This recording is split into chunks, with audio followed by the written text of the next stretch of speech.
Happy Saturday morning. It is a beautiful September Saturday. We've been having little bouts of second summer and false autumn back and forth through the central Virginia, which is kind of nicer than, a week and a half of 60s and then followed by 95 again. This way it's just kind of a Whitman sampler of weather.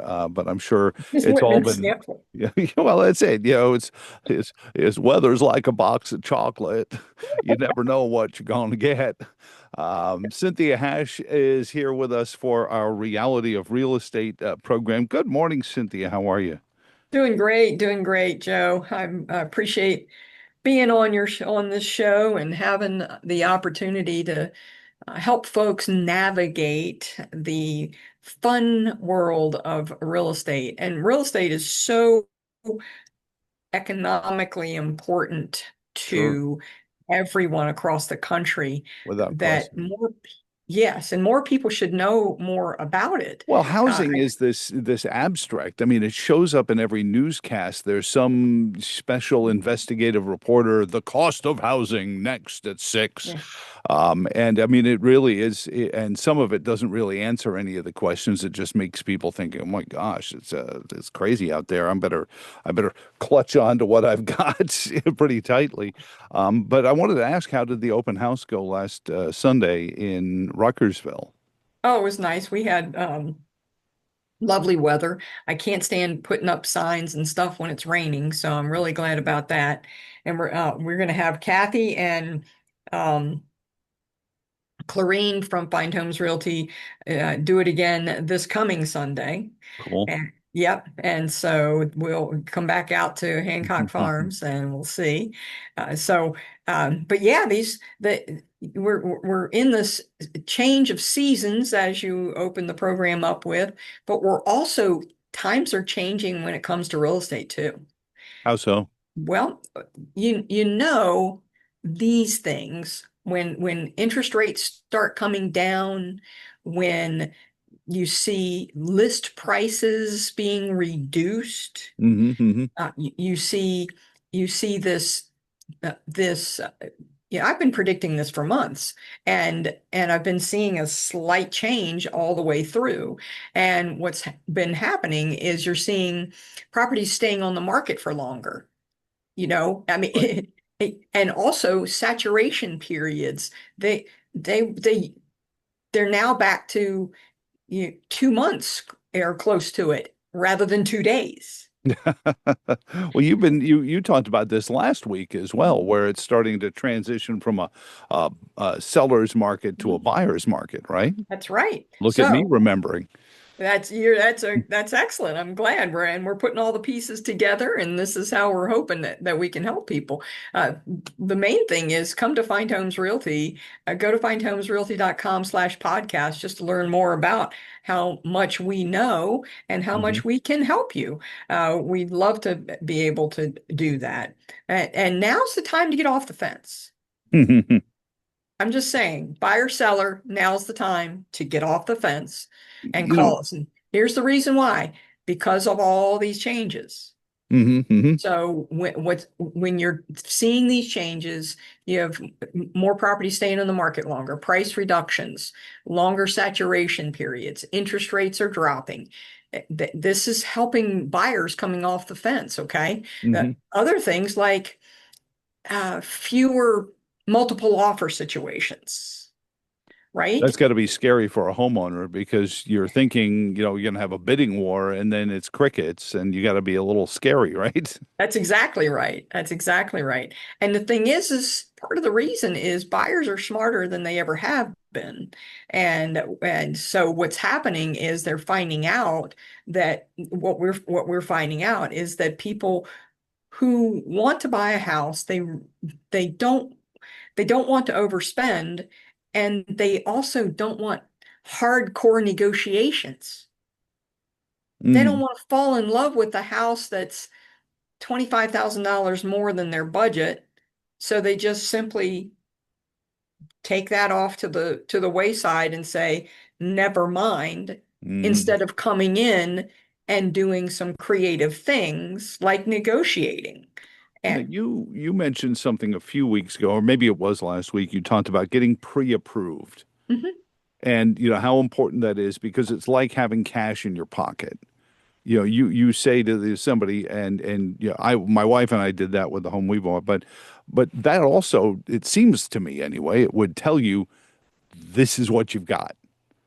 This is the cap. So don't go looking at houses that are outside of that. that's right. That's right.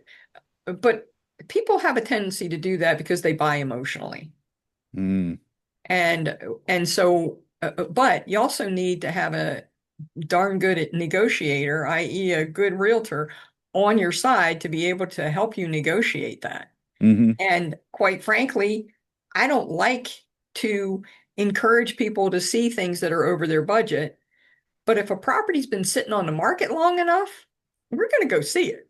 Okay. All right. That's smart thinking. It's like, okay, they are asking more than they're getting. So let's see what we can do. Yeah, and you got to do the comps for buyers too. It's not just sellers that you do comparables for as a professional realtor. Hmm You have to do it also for the people who uh, are buying because they don't want to overspend, and sellers don't want to underestimate what their house is worth. That's So fair. on both ends of the candle, so to speak, or both ends of the spectrum, you end up still having to do comparables and make sure that that you're setting expectations for your buyer client or your seller client. The one other thing that we're not seeing as much of is escalation clauses. hmm And that was where the COVID boom just had everybody overspending, literally overspending. And so, but with fewer escalation clauses, we're just and fewer multiple offers. There's fewer multiple offers now too. Right. So buyers can take advantage of this. They can take advantage of this. It's again something like, okay, well, the house has been on the market for quite some time. You hmm almost think to yourself, what's wrong with it? Or is it just overpriced? Did somebody think it was 6 months ago and I Mhm. can ask this when it's not that? And you come across, I mean, you're just, a sweet, approachable person, but I have a feeling you've got some pointy elbows when it comes to negotiations. I can, and I think that's where most people will say that, let me just say this. You got to make sure a deal is a win-win. Good. You cannot be so hardcore as an agent that you screw up the deal. Everybody gets ticked off at you. Mm, You can't do that. So you have to it's not just hardcore, you know, shoving the elbow in there negotiations. It is negotiations that is reasonable, that uses market data and that gives good advice and can present their client offer or counter offer or whatever in an appropriate way so that it's not offensive. no, I think And that's fair. Yeah. yeah, so buyers can actually take advantage of this market shift that we're in. And the beautiful way to do it hmm is with seller concessions. What is so I knew so we really didn't we weren't in a position we did it was the middle of the COVID thing and we just got lucky and we found a house that was below what our pre-approval was, so Mhm. we were able to you know, bite our nails and then do an escalation clause right up to what we had been approved for. And if the other guy had more than that, I guess, oh well. Yeah. But luckily they capped it at the same spot, so it came down to our concessions. I had some friends in the Mm, construction business that were able to do inspections off good. book for me, so we were able to concede some things like home inspections, that kind of thing, That's because good. we had sort of been able to do that already. Um, but what is a seller concession? I guess as we start to get into this Yeah. market, it's like, okay, I'll do this for you. I just need to move the house, Well, right? exactly. It's kind of like that. But it's also something that you now in the MLS allows a seller to actually offer seller concessions in the MLS. Like it's against the rules to offer cooperative brokerage within the MLS, but it's okay to offer seller concessions within the MLS. So what is a seller concession? Let's just say. Hmm. So this is something that can help a seller attract a buyer, or it can help the buyer or the seller literally close the deal. And the things that you need to consider are things like this. When a, when you have the seller is paying for certain costs, whatever costs that might be, that are Okay. associated with the purchase of the home for the buyer. In other words, these seller concessions could make your property, I'm talking to a seller now, could make your property more attractive to buyers. Or Hmm. maybe it could lead to a better closing with better terms, or a faster closing, or maybe from the standpoint of a buyer, you might be able to make things work for you. In other words, hey, I want to keep some of my cash at closing because I really, even though the carpet's in good shape, I really don't like the fact that it's purple. Whatever, right? Yeah. Big Virginia Tech logo in the middle of the living room or something. Yeah, exactly. And these concessions can make home ownership way more accessible for buyers just by reducing these upfront costs for buyers. Because Hmm. the buyer already has to put maybe something down if they're not a veteran, or they don't qualify for a USDA loan or something, a 100% loan. They need to put down something, Right. and so that money comes out of their pocket. If they do a seller concession, they can say, okay, well, if I take, say, 3 to 6% off of this, and I'm going to, that ends up, look at that. That could be a lot of money for them to be able to hold on to, rather than having to pay those upfront expenses for every everything from your title company, your title insurance, your title research, everything, Hmm. your attorney's fees, Oh, etc. yeah. And your buyer, quite frankly, what is typical now is the fact that if you want to get paid as a buyer's agent, then I just put my commissions just right there in the offer. And so, and then you can also, a also you can put other terms, seller concessions as well. So let's say it helps the buyer from the standpoint of not having to come up with that extra 3, 4, 5, 6% to be able to, oh, it depends on what kind of loan you're getting. That's why they kind of go up or Hmm. or down. So, but if there are a from a seller standpoint, they go, well, why would I want to pay for that? Right? Right. Here's the thing. Every single thing that every single item that is on the HUD-1 settlement statement, or the CD, which is the closing disclosure, then every single one, you can send the entire document, and it's all itemized, over to your CPA and say, look at these line items, and you can probably get a nice little write-off on your income taxes. Oh, I see. So by doing a concession, you're still saving yourself money Yeah, in the long run. that's I right. see. That's right. And Okay. that really goes well with certain transactions, as long as they haven't overpaid for their house to begin with when they bought it.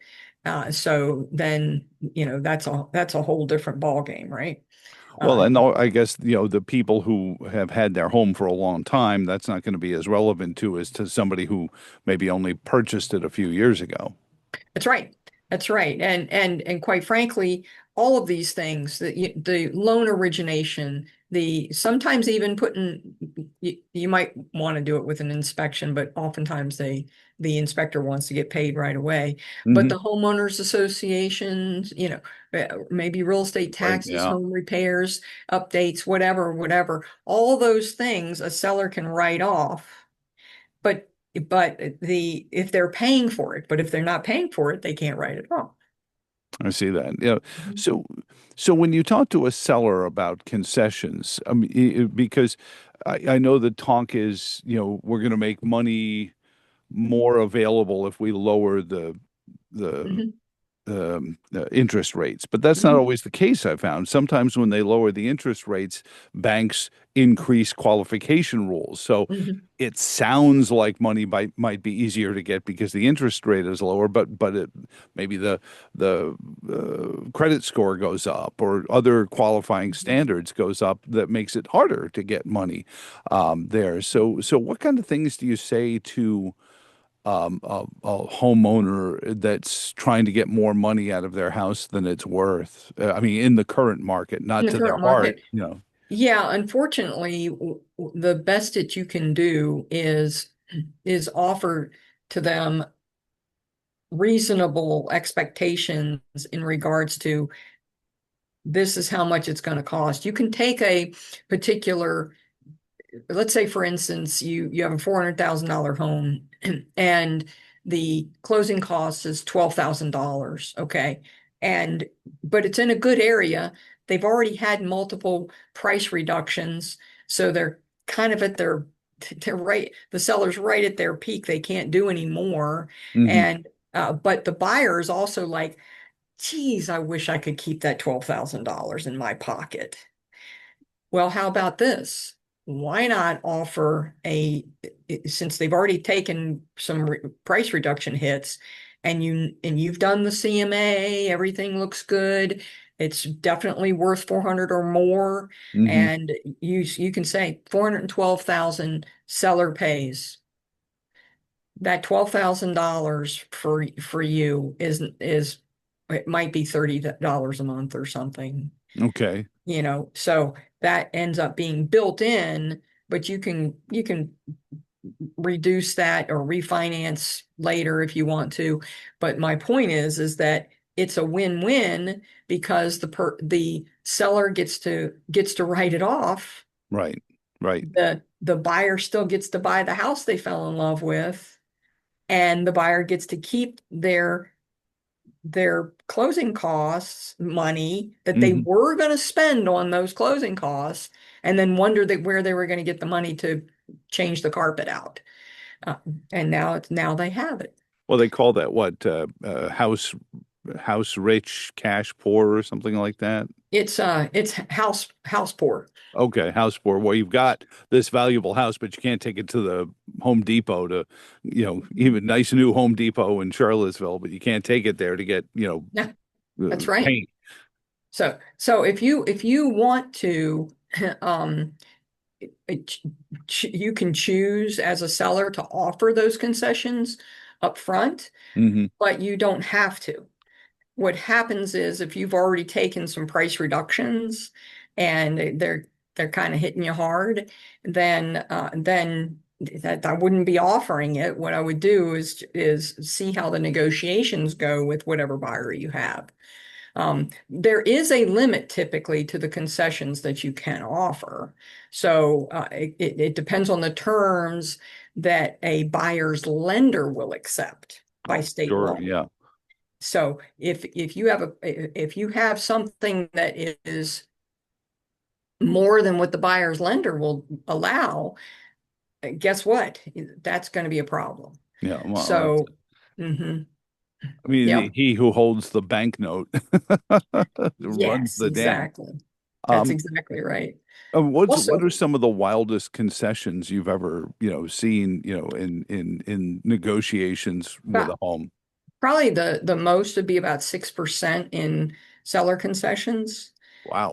and that's a decent amount. And but if you are if you are I've actually seen some very creative things where where I've done some incredibly creative things. And that is a lot of times the people, there's no affordable housing anymore, right? It's like Yeah. gone. Yeah. So if you have a house that needs a little attention and you what you in so and you say, okay, we'll sell our concessions, great. But sometimes what happens is, let's say they need there's the well water is full of coliform bacteria or whatever, and the seller really doesn't have the money to pay for it up front. So maybe you can negotiate with the well inspector to get paid at closing, for them to get paid at closing. So you do it closer to like within 2 weeks Mm. or so of the closing itself. And then, let's say it's $1,300 or something to shock the well and do the treatment or whatever. Maybe it's another $1,000 to put some sort of new filtration system in it, the Hmm. blue light stuff, that kind of thing. If you do something like that, do it within two weeks or so of the closing. That way, it's not coming out of the seller's pocket. It's not coming out of the buyer's pocket. It's coming out of the seller's net equity. Okay, I see what you're saying. Use what you're already borrowing to pay these things rather than try to come up with extra cash, correct? Yeah. So put it, the seller's getting less cash. That's their equity. They Hmm. might be getting less cash, but you might end up having um that you might end up being in a situation where the people are not able to do other repairs that are not like relative to an inspection necessarily. So you might say, well, I tell you what, here's an estimate. We're gonna, and this is cosmetic, but it's a lot of cosmetic. Hmm. And but you can't make it a part of the HUD or the CD, because then the lender knows about it, and the lend and it's cosmetic. You're not supposed to really necessarily do that. Hmm. But if you remodel it, maybe ahead of time as the seller, and do it within a couple weeks of closing, your contractor might negotiate with you and allow you. Maybe you need to replace windows, but the appraiser didn't care about it, and neither did the lender, or neither did the inspector. But you just wanted to update them. Hmm. They were working, but you wanted to But replace you them. feel like that'll help, sell close the deal. Yeah. What about, and I knock wood, we haven't really seen a blast of this like we did in '07, '08. People who are selling homes that they are underwater in. Have you seen any of that? Has that started to rear its ugly head? Yeah, it's coming, but it's really, really slow. Hmm. It's not like it was in the Great Recession. The Great Hmm. Recession, it was like a faucet. Right. And it was like every other listing that came on the market was an REO or a short sale or something that people were just grieving over. And that's hard, man. When you lose your house, or Oh. you can't, it's just so hard. And what you need to do is contact me, or go to findhomesrealty.com/podcast, listen to some of these, but also Yeah. look for our agents, because we all are experienced in that. And it would be so helpful for you to know what you're doing ahead of time. If you know this is coming, this tsunami, that your personal financial tsunami, it's not going to happen overnight. Yeah. It's going to take a long time. And right now, you figure 2020, 2021, those people they realize they way overspent on their house, Yeah. and they realize that. But if they have to move for whatever reason, it might be PCSing, because veterans Hmm. right now are are PCSing. They're moving. This is a really popular period of time, is the fourth quarter of the year in this area, Okay. in the NJIC and DIA and all those. And I'm sure that, if you're in Norfolk and things like that, same kind of thing probably. So the point is that it depends on your situation. If Hmm. you see it coming, you should, don't put your head in the sand. Please contact us, because there are ways that we can help you. And, we might not be able to help you save your house, but we'll help you get the most out of it.